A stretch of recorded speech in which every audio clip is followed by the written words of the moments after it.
महाराष्ट्राच्या अस्मितेचा अभिमान, मराठी स्वाभिमानाचा बुलंद आवाज, प्रखर हिंदुत्वाचा निष्ठावंत विचारवंत, माननीय राजसाहेब ठाकरे यांच्या विचारांचा कट्टर महाराष्ट्र सैनिक, मनसेचे लढवय्ये नेते माननीय दिलीप बापू धोत्रे आपणास उत्तम आरोग्य, दीर्घायुष्य व अखंड जनसेवेच्या शुभेच्छा. शुभेच्छुक Solvian infra, Myra infra, DD infra Pandharpur.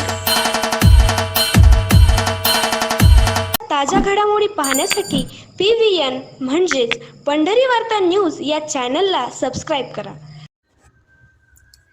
धरणांमधून होणाऱ्या मोठ्या विसर्गामुळे भीमा नदीच्या पाणी पातळीत झपाट्याने वाढ होत असून पंढरपूरमध्ये भीमा नदीने आपली इशारा पातळी ओलांडली आहे. त्यामुळे नदीकाठच्या सर्व गावांना प्रशासनाकडून सतर्कतेचा इशारा देण्यात आला आहे.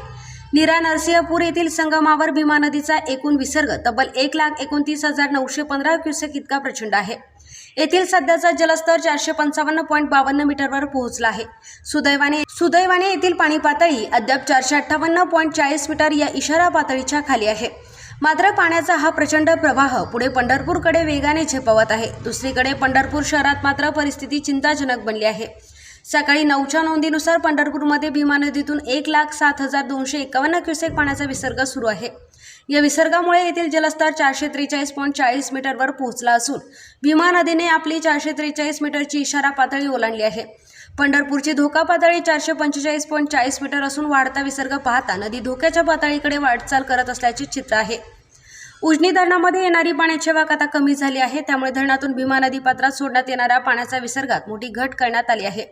मात्र प्रशासनाने नदीकाठच्या विशेषतः व्यास नारायण झोपडपट्टी परिसरातील नागरिकांना अद्यापही सतर्क राहण्याचे आवाहन केले आहे.